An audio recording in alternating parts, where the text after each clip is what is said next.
Okay. Hi, everybody. Hey, gang. Welcome back to Wandering into Wellness. Lydia and Finn. As always, we are here, and today we are joined by an extra special guest who I have been wanting to get on the podcast for so long. It's so exciting. I'm like a little giddy kid. Since day one. I was like, the one person that I want on our podcast 3 years ago, 95 episodes ago, I was like, Uma Dinsmore Tuli, I want her on a podcast, and here she is. So exciting. My teacher and mentor, really, yoga therapist, author of the most beautiful book of yoga, you must buy it, Yoni Shakti, and co-founder of the Yoni Shakti movement. Uma Dinsmore Tuli, here you are. Hello. Bless you. Hello, thank you so much for inviting me. It's lovely to see you, Lydia and Finn. Thank you. And thank you for all the work that you do. It's an honour to be a guest here after all the wonderful folk that you've shared with over the podcast. So thanks for inviting me. We're so excited because we always ask the people who follow us, what title do you want us to do next? What topic do you want us to talk about? And sometimes people respond and sometimes they don't, but they always respond that they want menopause and they want to talk about menopause, and they want a different voice in menopause because all they're hearing is one thing or nothing. It's like a vacuum or one thing. And I think for me, you are absolutely the only person that I want to hear from, because this is really, working with wombs has been so much of your life's work, right? Yeah. I mean, the work that I do as a yoga therapist is to bring yoga in the service of health and wellness, and it's focused. My work started with yoga for women's health and pregnancy and fertility, and it's evolved with my life, like a lot of people's work is. So it started when I had little kids and I was working with pregnancy and birth, and obviously I'm an older woman now, I'm 56, so I'm kind of followed through, and a lot of my teachers, all my favorite and most inspiring teachers, have been women over 70. So I kind of don't trust anyone who's like under 60, because I'm like, I want to see what happens to you when you get old, when you do this stuff.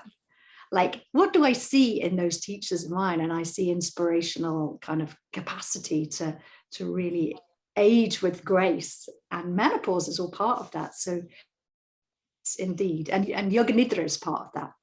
So as I've I've always had yoga nidra as a key tool, which is yogic rest, in case you don't know what it is. It's the kind of yoga everybody loves, where you don't move around, you lie under a blanket, you listen. That's it. That's all you do. As the ideal practice for menopause. I'll return to that later. But yeah, part of the cycle of our lives is a great initiation into.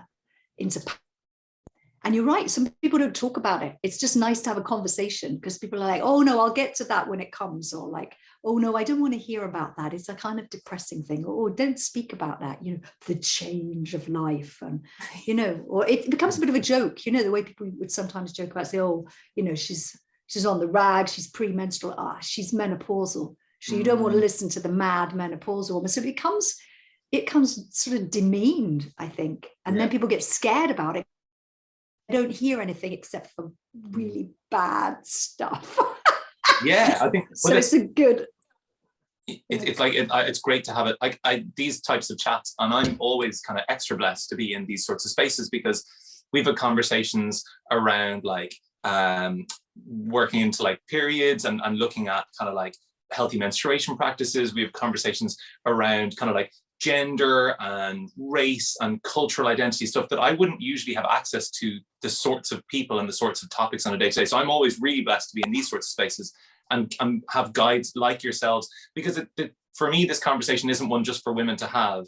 It's more important actually for men to hear than it is in a way for women to hear, because that for us is our great driver in all of the fundamentals of our podcast, is understanding the reunion of the sexes, which has to really happen, and is the vital fundamental thing that the human race really needs to do. And so I know that 90% of our listeners are women, more probably, unfortunately. And so this topic is great because it gives them tools and empowers them. But what we really want to do is have this conversation in the open and spread it as far as it can go into as many men as we can.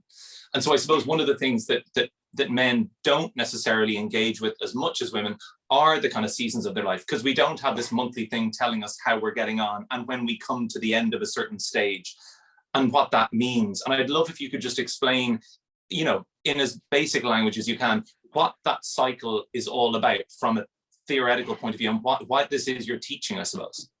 Yeah, well, fundamentally, we are all cyclical beings, right?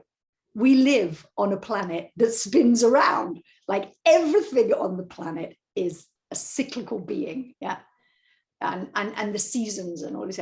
Now, that manifests in different ways, and I like to use a really helpful analogy. You know, that actually, if you think about like the turning of a day, you know, there'll be different points in the day, the dawn, and then you come into the dusk, and then there's the night time of rest, and then there's different points when you're like full of energy in the morning, and everybody can see that the stuff you can do in the evening or the afternoon might be quite a different kind of thing than what you do in the morning. And you can map those seasons in a day onto the seasons of the cycles of the year. You know, like you wouldn't be doing the same stuff that you do in the summertime, maybe with your swimming togs on, and well, I mean, although people do that all the year round, but like you wouldn't be behaving in the same way as you do midsummer as you do midwinter. We have a whole Celtic seasonal wheel of the year that helps people honor that as a ritual and as a real respectful way of being in tune with what is. It's like it's the reality of experience on the planet, and anything that pretends that's not real in terms of life cycle is just fibbing. It's like why would you want to deny that this is the case? Why would you want to pretend that you could stay young forever when clearly there is a process here, like there is a process in the day or in the seasons? So particularly in a female body, as you say, we've got this like menstruating rhythms are like the best biofeedback system in the world. They're a brilliant way to check in with the health and well-being of the person, you know, check on the quality of the blood and the experiences that you have. And each month, you know, women who are menstruating and those who encounter menstrual cycles can see and feel that how you respect that cycle is absolutely key to your health and well-being, right?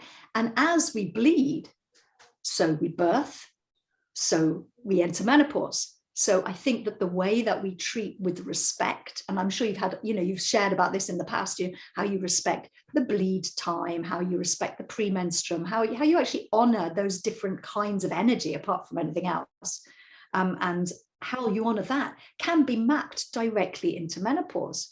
Basically, what's happening is, if you think of this as entering the kind of fruiting autumn of our lives, you know, so the summertime is like, you know, if you think of a nice big apple tree, you know, you're basically giving out fruits, and the girl time or the springtime is all the blossom. Now, the autumn time is like kick-ass time. You've got capacity, skills, life experience, wisdom, humor. Menopause women don't give a flying fuck about what anybody thinks about that. You know? They say rudeness. I didn't even check what's okay to, but you get, there's a kind of quality at a certain point where women just are like, oh, for God's sake, you know, come on now, this is how it really is. And you can sense it.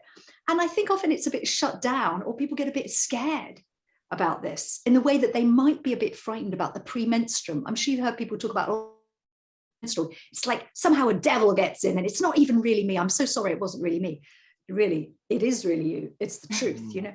And one really helpful way to understand the relationship between entering into perimenopause, which could happen, like you could be organized by this energy from your 40s.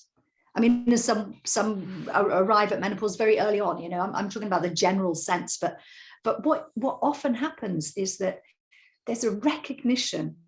If a woman is ever paid, and I'm fully aware that like there are women who don't menstruate, and there are people who don't identify as women who are menstruators as well. But anybody who engages with the menstrual cycle with respect will probably have noticed that autumn time, that premenstruum time, is often a time of like, take rest, be prepared for the big truth. You know, you're connecting with the reality. People get to the point where they're like, whatever it is in life that's unsustainable or intolerable surfaces, doesn't it? Like you can put up with all kinds of shite in the ovulatory period, but like when you get to the premenstruum, often people are like, that's it, sorry, but this is how it is. And I think it's the same with menopause. Actually, the women are no longer prepared to kind of compromise on putting up with all the kinds of nonsense they've had to put up with, you know, being objectified and silenced and all these other aspects of things that are all part of the systems of oppression, kind of make us not even want to talk about menopause. That's one of the terrible things. In the same way, it's changing now, but in the same way that nobody would even say anything about menstruating, don't let anyone know you're doing it. Menopause is like one of the great taboos. Don't mention it. Why not? Well, because it might speak a few uncomfortable truths to people, and because kind of nobody wants to even admit they're in it or out of it. And I've come a cropper with people like, I'm really upfront about it. Like, this is my bleeding time. This is what I haven't bled in whatever it was. I keep a little track of these things, 257 days. You know, that's my personal experience. But you can go through that. What is menopause? Literally the pause, the cessation of the menarche, you know, of the menses. But how does that happen? Different people, different ways. You can go for a whole year without bleeding, then you can start bleeding again. You can go for 2 years without bleeding and start bleeding again. You can bleed constantly. Like everyone's got their own journey through it. And it's about making peace with yourself, to be honest.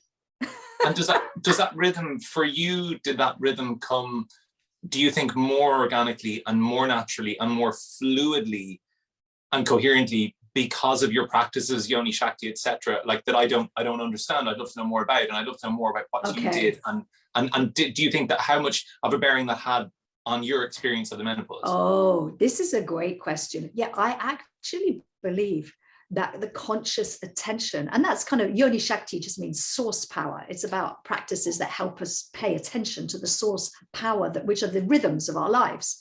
So I think, but there's lots of different ways to do it, you know, menstrual literacy or cycle awareness, or all of these menstrual educators are all encouraging conscious engagement with menstrual cycles as a way to optimize our health and well-being, as a way to be honest about who we are and what we can achieve in life, and what's, you know, when to do, you know, it's like optimizing how to live according to the rhythms of your life.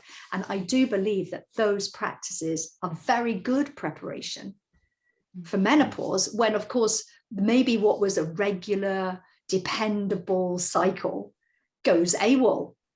They don't know which way is up anymore. It's a bit like adolescence backwards, you know, when you're a teenager, all these hormones start rushing around and you haven't got a freaking clue what's going on, and you've got to navigate this kind of, it's like a roller coaster, up and down, mood swings, all that stuff. Not unlike menopause. What's the difference is you're kind of doing it backwards, and you're doing it in an aging body.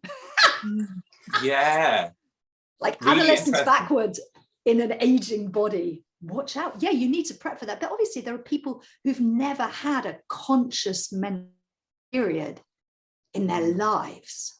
Try to pretend like it's not happening. And then if I see that that's actually the preparation for menopause. So if you haven't done your prep, you're kind of having to wing it, you know? It's like you haven't learned what you can learn about yourself, and then you get there, and then all of a sudden all those lessons that you could have learned from those period times, you didn't do them. So menopause, that's why it's so scary. But it is possible, I think, to do conscious menopause and catch up, because it's an accelerated time of growth and understanding. So I want to give a shout out to anyone who goes, oh, fuck, you know, I never did any of that conscious menstruation. How am I going to manage this? And there'll be grief and regret, like all the periods are finishing. Some people are relieved. Oh, good, I'm glad that's over, you know. But like there could be a mixture of regret and grief and relief, and then this sense that none of it makes any sense. Why? Because you never made any sense out of the earlier cycles, which are just practice. Some people say that like at the beginning of her bleed time, a girl will meet the power, the cyclical power. And then through the menstruating years, you practice meeting that power. Every month it breaks you down and you come out again. And then when you get to menopause, what do? You become the power. It's like, so if you haven't had the prep, then you need a little bit of extra help, I think, to make it through, so you can come out the other side and have had a sense that actually there was some meaning to this, other than just a list of symptoms. It's a meaningful initiation into power. And so talk to us about like your symptoms of it, like your experience of it, like what hit you first, what was unexpected, or was anything unexpected? And okay. Because you can talk about it all the time before you get there, but I'm assuming it's a lot of the thing that you can't really educate yourself or anybody else on until you live it a little bit, right? Yeah, I think living it's more, and I also think I'd quite like to grab that word symptoms and chuck it out.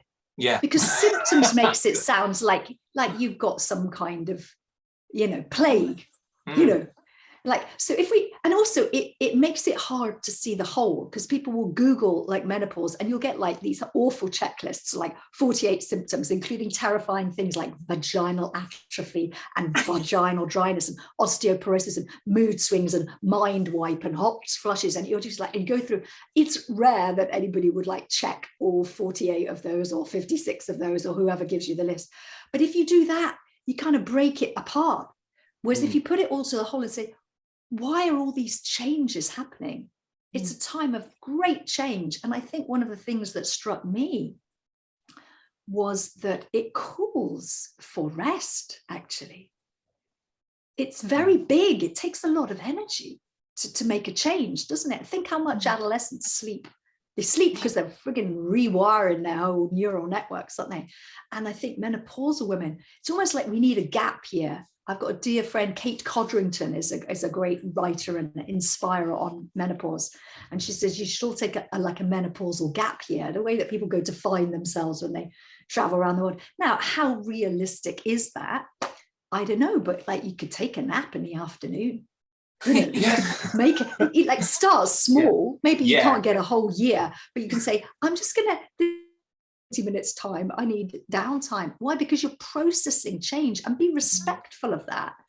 Because one of the things I noticed was a very interesting thing. A lot of people notice that is that when you've been tied into the menstrual cycle, like it can be messy and it's kind of unavoidable. Like you can see it, like you got to do stuff. There's like blood and people have experiences that, you pay attention. Whereas when you don't have that, you could just power on through and just say, I'm just keep on going. And I see a lot of menopausal women and people heading, which means the time around menopause before the bleeds actually totally stop. They just keep on powering through and pretending like, oh, there are no cycles, but there are. And if you really listen in, I think like connecting with the lunar cycle, I don't want to sound like a total witchery here, but like the rhythms of the lunar cycle become very important, because the little moon inside the uterus and her turns, that's kind of calling the shots. So I think the focus becomes much more about the world as a whole and your place in it, and you're tying into those bigger rhythms. And seasonally affective disorder began to affect me much more profoundly as a menopausal woman, because I kind of didn't have that inner youthful energy to sort of power my way through the winter. I was like a sad SAD, see, with my little sunshine box, which I've only just turned off because noticing that. And then there's people often talk about things like mind wipe, or like just like, why is that happening? Why? Because you're rewiring to let greater wisdom shine through you. Why the fuck should you have to remember what's, especially if you're the person who holds all the stuff, in a family or in a workplace. Often it's the women who remember when the boss's wife's birthday was, or when that child needed the violin for the fiddle lessons, and who forgot to bring their swimming togs, and they're all holding all this stuff. Women have that role, and it's like you're holding it all for everybody. And I think at a certain point you need to put some of it down, and it's like, because it's like you're making space to become an elder, what a gift. I have so many friends who died before they got to this stage. I don't know about you, but like people who never made it through. I mean, be glad to get the opportunity to get old. I mean, and people don't often talk about aging and menopause, like somehow menopause talks are all about how you can retain youth and vitality, but there's another freedom that comes. In the end, I feel like so much more vital and so much more direct and able, like, to be of service, to do my work and to be present to people, because I'm out of that cyclical littleness and into the cyclical bigness. And that's what they mean when they talk about a wise. I mean, it doesn't mean you're an old wizened up crone, although full respects for the crone, but you're not there yet. You're in a space of like keeping hold of the vitality and having a respect to let it move through in a slightly different way. I don't know if that's a bit general, but it's like it really, I think it changes how people deal with it if you see that this is an opportunity. Yeah, it's like, it's the glass half full thing. It's like being thankful for life instead of fearful of death. That's really it, isn't it? Like, and I think we're coming through a couple of years where that's been definitely on the agenda, and we've seen a lot of, you know, decisions that have been made based on that other side of it. And it's great to think about flipping the switch now and just thinking, okay, every day is so fucking precious, and there's like, and more precious the more days you've lived. And that's something I'd never really thought about, that as we live more days, like each day, like, phew, another one, great, what are we going to do with this one? That's a really, really great way to think about it. I love it. Yeah, and my acupuncturist said to me recently, she was talking about menopause, and we were having this conversation, because I'm having it with everyone now, and she was saying, yeah, there's this huge freedom and power, and that what she felt most was that she learned to embody the word no when she got into her menopause, and that she was just like, no, I don't enjoy weddings, I don't go to weddings anymore, I just don't like them. And no justification, no, I'm sorry, because I think I probably should do the thing, but I better, no, just like, no, I don't do that. Yeah. And I think that also frees other people up. Yeah. Do you know what I mean?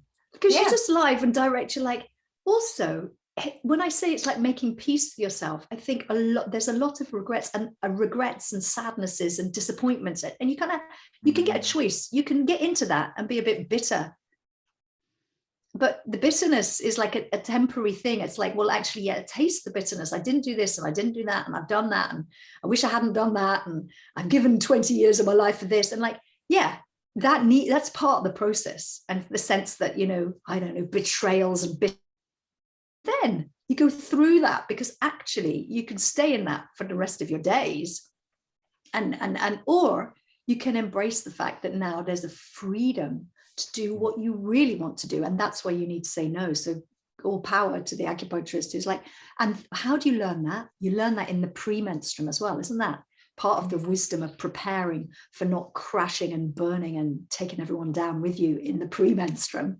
which is what happens if you don't stop. Just the act of pause and respect gives people the space they need to then actually be clear about what you do and what you don't do.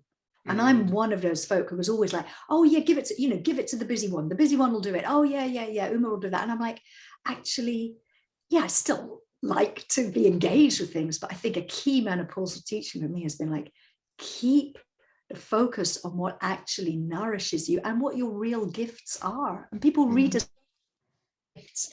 There's a dear colleague of mine who's in perimenopause now, but recently, like, she'd always wanted to be like an illustrator or an artist, and things happened in her life that didn't happen, and she was told she should get a sensible degree and trained in other things, you know.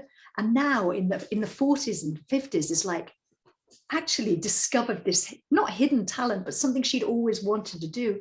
And bingo, isn't she like selling all these greetings cards and like just put it out there and shot? Sounding a bit familiar. Brought out like this girl just done the same thing last month. Yeah, she said, I've always wanted to do this, and it was as if she had a little moment of like being able to not reinvent yourself, but almost it's a change in perspective, and you're like, you know, that was always really important. Yeah, you know. And I've like, it's almost like people get to come out, like quite a lot of menopausal women come out, you know, literally they come out of the closet and they go, actually I never really liked or whatever, or they come out in other ways. Like I've come out like said, you know, I always used to joke, and I'd make a joke out of it and say, you know, everything I've ever done is because of a dream. Or, you know, I've just come out, I'm like, I'm a dreamer. That's what I do. All of my work, all of my books, all of the yoga nidra, all of that, it comes from dreaming. And I'm not ashamed to say that anymore. And then lo and behold, what happens is you step up in your menopause, and then others are there to connect with you, and you can inspire others by demonstrating what it's like to be free, to actually really be yourself in every way, sexually, you know, creatively, in terms of how you deal with your friends and your work, and in terms of how you look after your body, which I know you did want to talk about, didn't you? You wanted to talk about something. So kind of what you're taking, what I'm taking away from that little bit is like, there's this perceived loss of juiciness in menopause, but all the things you're talking about, the sex, the artistry, the creativity, the dreaming, that is the juice. Like that's literally the term is the thing. That's what it means. And so can you maybe speak to us a little bit about those types of things that you do? Because there isn't necessarily some type of drying off of like desiccation, which we're all doing at various rates. And what do you do to nourish that part of it so that that doesn't become a big thing or take over? Okay, this is my favorite thing to talk about. Yes, so there is a natural desiccation as we age. The skin thins and it's like the light shines from within. But what can happen is that all parts of the body, so that's why I mentioned the vaginal dryness and the kind of almost like the desiccation of your skin and your capacity. You get a bit brittle. Mm-hmm. So on the one hand, I'd say the key practice, like there's no point doing anything else without rest. Like actually there's yogic rest. So I teach yoga nidra, but like basically sleep and rest. And that's often disturbed in menopause. People will often get sleep disturbances for all kinds of reasons. But it doesn't matter if you wake up in the middle of the night. It can feel upsetting. You can practice yoga nidra, you can rest, you can organize life to get more. So without sufficient sleep, all sorts of aspects of aging are accelerated. And menopause is a massive hormonal shift and emotional shift, but it's also part of the process of aging. They all go together, unless you're having menopause earlier on, or you've had a surgically induced menopause earlier on, like after a hysterectomy. But when people are arriving at menopause in their 40s and 50s, your aging is part of the process. So nourishment of the body is key. Rest is the key nourishment, like actually. And when we talk about lubrication, people think, oh, I can rub stuff in. There's no point. It's too late. By the time it's got to the outer manifestation of desiccation, there's something dry inside. So we were joking before, we were talking about making sure you nourish yourself with things like ghee. When I say ghee, I mean ghee, H-E-E, but it has a beneficial effect on the ghee, as in like on the yoni, because basically if you're ingesting quality oils, and ghee is a great quality oil. People have got this idea that, I'm going to get fat and I need to do low fat stuff. Stuff that. The juiciness and the nourishment needs to come from inside. The lubrication can't be rubbed in. Although sesame oil is a really nice, abhyanga. So it's like deep mass and nourishment from inside and outside, I feel helps. You can build it into a ritual. It can be part of your rhythm once a week or once a day, skin brushing, oil lap, pushing the oil into you, but taking in sufficient quality oils. And it's like sleep is like an oil. It's like a deep nourishment. It's like the fat that enables your brain to work. So even things like mind wipe, which a lot of people talk about, or mood swings, or this sense that totally distraught, disconnected, and wandering into places like, why did I open this refrigerator? Why am I even in this room? Get in the car. Where am I supposed? Now that happens to all sorts of people at all times, but it becomes a bit of an issue, I think, as we get through menopause. Partly because we're engaging with some really big stuff. But I really have noticed those people may be following Ayurvedic guidance for their specific constitution and making sure that it's a lot of fat you need to keep you. And as the aging process of the vagina is a natural process that happens, and you can accelerate it and you can ease it instead of it being all pleated, like a little fan that opens up, or the rose that opens up, can start to desiccate and to atrophy. Honestly, if there was a thing called penile atrophy, it would be like an international emergency. If everyone said, I'm sorry, once you get over 50, you're going to get penile atrophy, there'd be frigging like a task force to address it. There'd be an international, wouldn't there? Can you not laugh about it? But people go, vaginal atrophy, they just say to you, oh, that's your age. I'm like, well, actually, no. Do you know the difference between an 80-year-old clitoris and an 18-year-old clitoris? Do you know what the difference is? What? The 80-year-old clitoris is bigger. The clitoris continues to grow. Yeah. So when we're talking about sexual pleasure, and people are always amazed. It's one of those organs and tissues in the body that continues to grow, a bit like your nose or your ears. Have you ever noticed very elderly people? My dad's 92, his ears are huge and his nose. Now, with the clitoris, she continues to grow. And with the vagina, she can continue to be lubricated and a source of pleasure, but often the pleasure nature changes. Penetrative sex without sufficient, arousal was probably never a comfortable thing. And it can become actually really, really, really, it causes all sorts of UTIs and all kinds of things. There's loads of sexological kind of understanding about that now. But the key thing really, I think, is for a happy yoni, it needs a happy body to live in. You need to be well nourished and well oiled. And that massage and self-care and self-pleasure don't need to involve the kinds of sexual experiences that perhaps were never very pleasing anyway. And the women are just like, no, I've had enough of that, you know. So I'm really encouraging the sense that really engaging with the yoni as a capacity for pleasure giving. And the ghee for your ghee is a very important thing. Not, you know, you eat it, put it in your food. Yeah.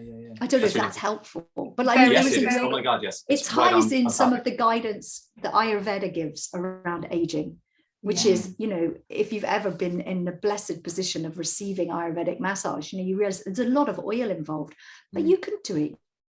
You just pop down to your, you know, local whole food stores and get yourself your sesame oil or your coconut oil. It doesn't have to be expensive stuff.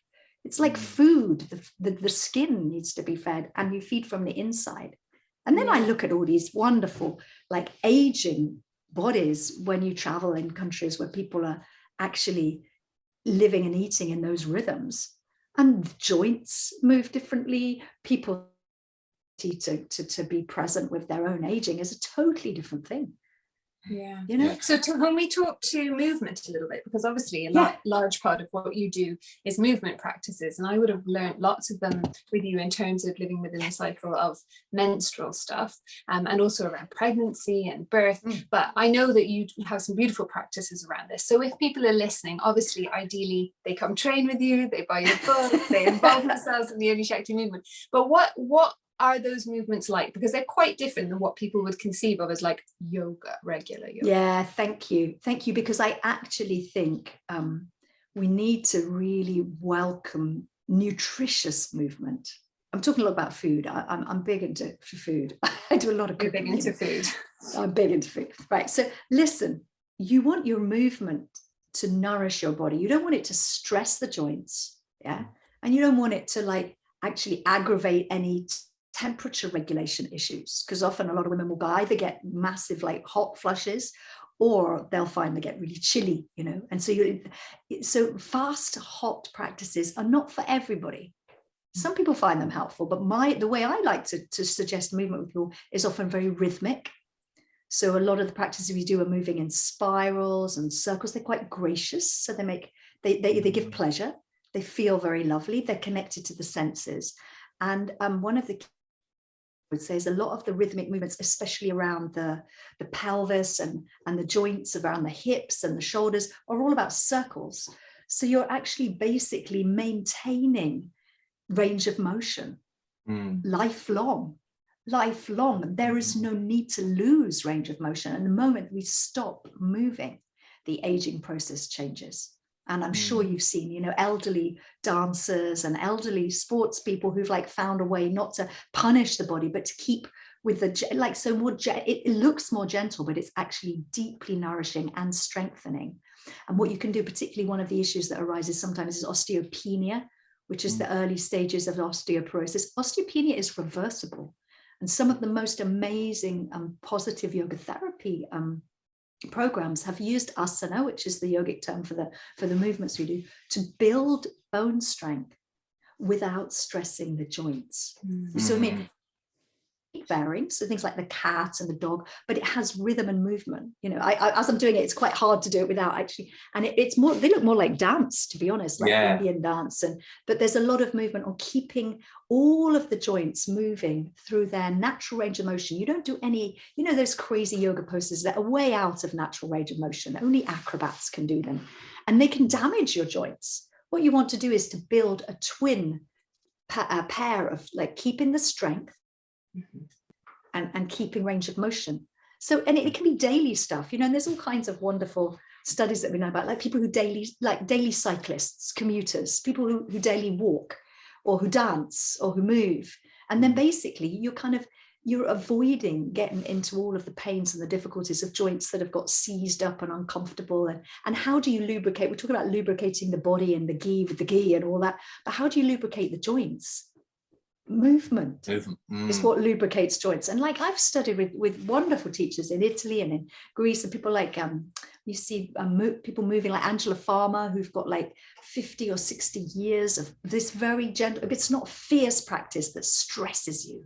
It's nutritious movement that you want, and pleasurable movement, you know, something that feels lovely to do and lush and luscious, and you can actually feel it like it juices up the joints, you know.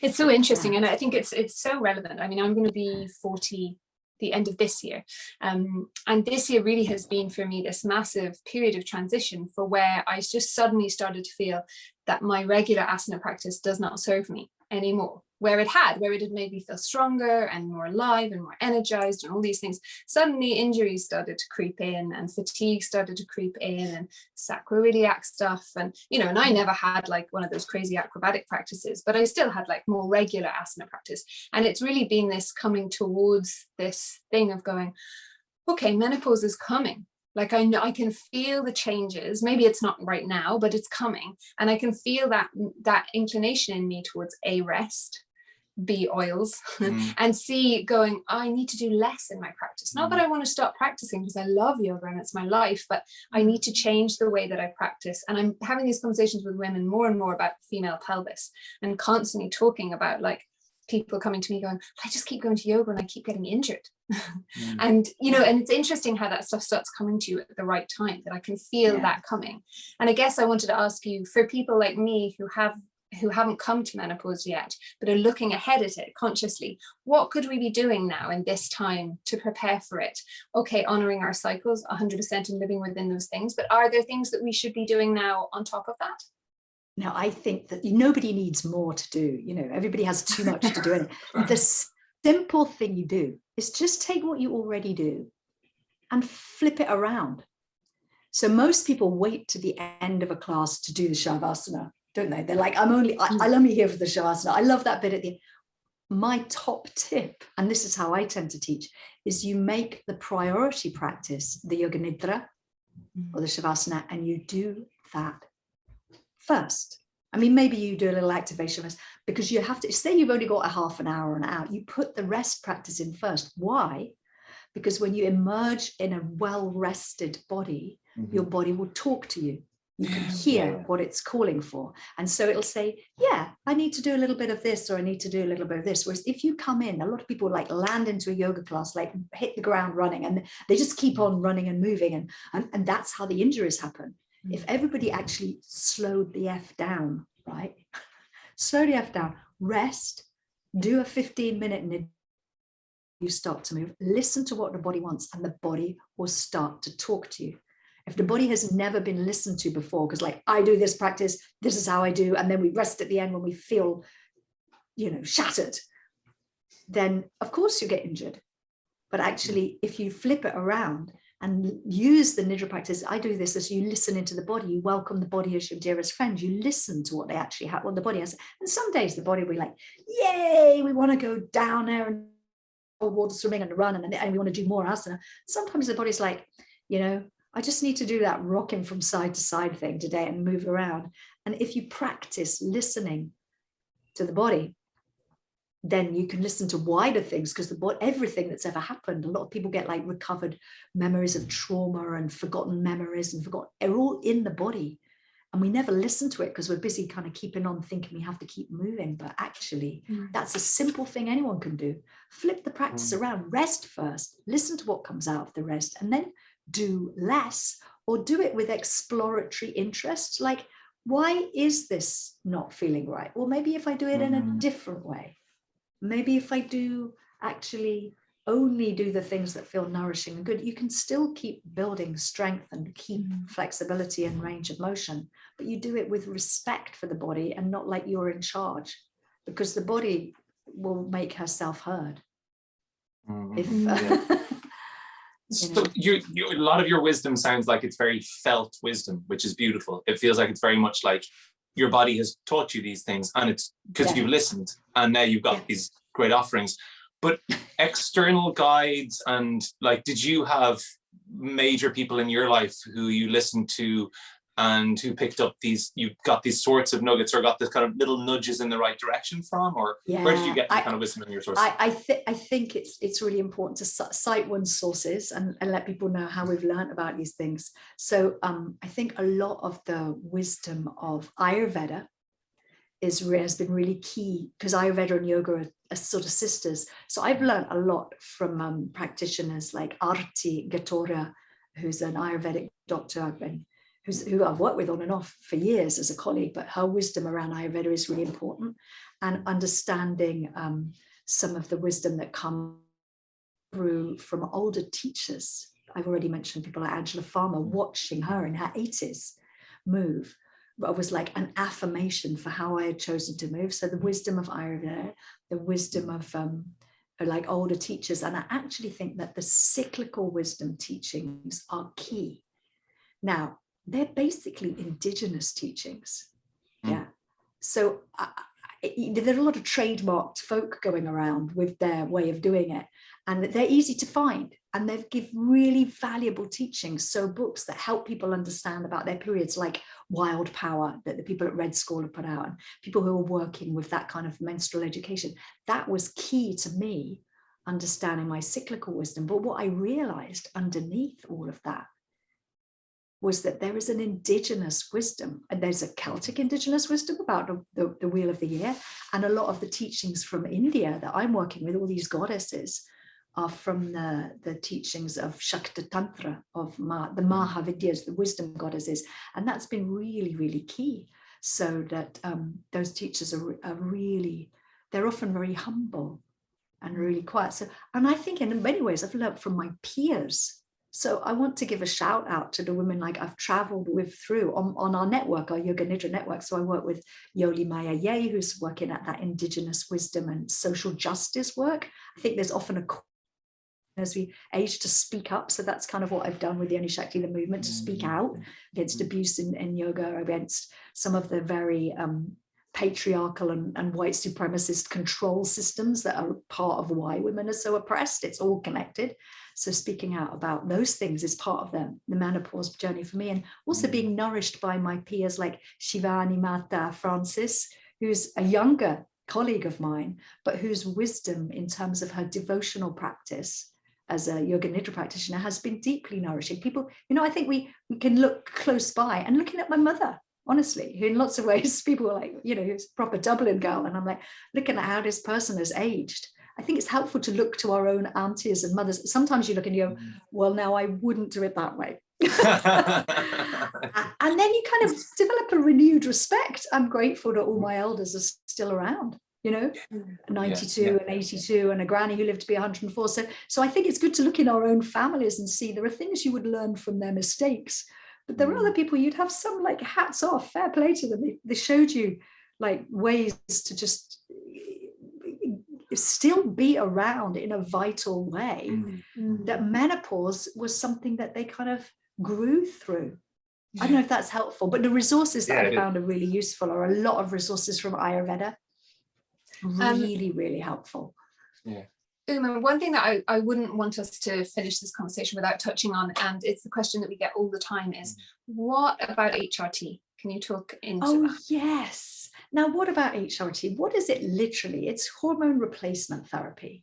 And that kind of is like one big catch-all. And I think if we're talking about it, we have to realize there's been lots of different ways that people have sought to supplement and support the hormonal changes, because there is like a massive change. The estrogen levels are dropping, but also so is other stuff changing, your testosterone and everything is altering. So I kind of look at it in a similar way than you might kind of understand something like hormonal contraceptive, because part of them are synthetic hormones, but you can also get naturally arising bioidentical hormones. I am not an expert in HRT because I've never taken it. So I can't speak from personal experience about it, but I know that there are people who are very clued up about how distinct and many differences there are around all the different kinds of hormonal replacement therapy, And my sense is that for some women, the experiences they have at the time of change are so excruciating, painful and life-limiting, that actually it's a wise choice. People having 70 or 80 hot flushes a day, you can't live with that stuff. The mental changes are often misdiagnosed. Like mental health in perimenopause is a key issue. One of the first menopause workshops I ever ran was down in Cork City. And every single woman in that group said, God, I thought I was going mad. So often women are medicated with antidepressants and sleeping pills, when actually what they might need is self-care and rest. Yeah. So what I'm saying is I would flag up the work of Diane Danzibrink, who runs menopausesupport.co.uk. There's been some big changes in the UK recently, allowing HRT to be much more freely available. And I think for some women, it's really key, you know. But I actually think that's a relatively small number of people. And one of the key things that needs to happen is that as we prepare for menopause and as we move through it, if we put in place the rhythms and the nourishing practices of rest, self-care, appropriate diet, upping the fat intake, keeping moving, then actually what I've noticed, people who were on HRT, who all thought that was the only answer, discover, in fact, that they have other ways of dealing with this. It's like HRT is a resource. You don't want to diss it. It's a resource that's really needed for some folk who find this an absolutely intolerable transition. But why are transitions intolerable? If we get really deep into it, we can often help ourselves immensely to get to the place where actually say, no, we can resource ourselves to resource our bodies in ways that may mean that it's not even an issue. It's like, well, why would I even need that when I've got like this, that, and the other going on? So my suggestion, I don't tend to give advice, is to be really clear about the full multi-dimensional experience of menopause. It is physical, it is also energetic, but it is key that we address the mental health issues, because that's often like, it's like a cascade starts to happen. People show up feeling depressed and exhausted and they get an antidepressant, and then they're down the line, and then in the end, well, fucking hell, you probably need the HRT because there's nothing else to help, you know. Whereas if you actually addressed and spoke about what was going on in the beginning, and I'm thinking in the 40s, you know, when people are starting to see that, if we actually were honest about it and said, I need more self-care, I need more rest, what can I do to support myself and get others to support me? And it takes a cultural change so that we don't see that the pill that you take, in the same way that people just take a pill for contraceptive purposes, and there's loads of other ways you could work with that, or they just pop a pill for menstrual pain. If you're tracking these things with conscious awareness, if you're focusing it, you can see that you can approach menopause with conscious awareness. And so you come in resourced, prepared and nourished, and then you're well able to deal with what's going on, because you do need to be well rested. It's not for the faint-hearted. Yeah. If the guys had to do this the way we had to do it, I think there would be an outcry. Like, you never know when it's going to start. You don't know how long it's going to take. You have no clue what kind of experiences you're going to have. And it's the biggest thing that's going to happen to you in your life. And we're not going to tell you when it starts. And you're signed up for it anyway, lads. You know, would the lads take that? They would not. They'd say, no, we need to really address this. This is important. This is a vision quest. Yeah. So I think if as women entering into menopause, as people going through menopause, I think if we address those 5 kind of concepts, that it's not just physical, it's energetic, it's emotional, it taps into your intuitive awareness about your asserting your meaning and purpose in life. That changes everything. It does. And Uma, you have a really beautiful offering coming up all around menopause, right? At the end of February, you have a retreat, which you were telling us a little bit about before, but can you tell people listening? Because it just sounds perfect. In brief, I think it's good to take a pause. So I said you could take a menopausal gap year, but you might just take a weekend. So the last weekend in February, I do an online retreat in cahoots with an Ayurvedic. We offer recipes and that kind of thing to support you. And we do really beautiful nidra practices, movement practices, all the stuff I've been talking about over like Friday evening to kind of Sunday lunchtime online. It's a very low impact kind of thing, because the impact of menopause is massive. So we want to be gentle and supportive. So you're welcome to sign up and see me online for that. I'd love to welcome any menopausal beings or perimenopausal beings who want to get some skills and tools and a sharing space to sort of welcome this as a great adventure. Yeah, it's the unknown, isn't it? That's what it is. Exactly that. Yes. Yeah, good for you. Okay, thank you so much. That's been like really, really enlightening. Really, oh my God, we could listen to you really for hours. I feel kind of disrespectful in any way drawing this to an end because we could just go down a rabbit hole. Yeah.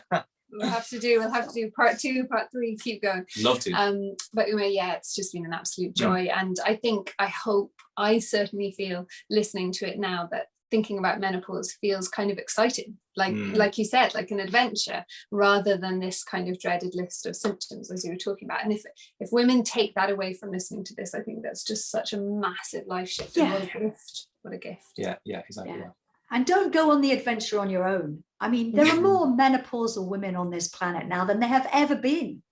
Yeah. Really, that's the demographic. There's plenty of good companions, because start talking about it. Have menopause conversations with everybody. I already am.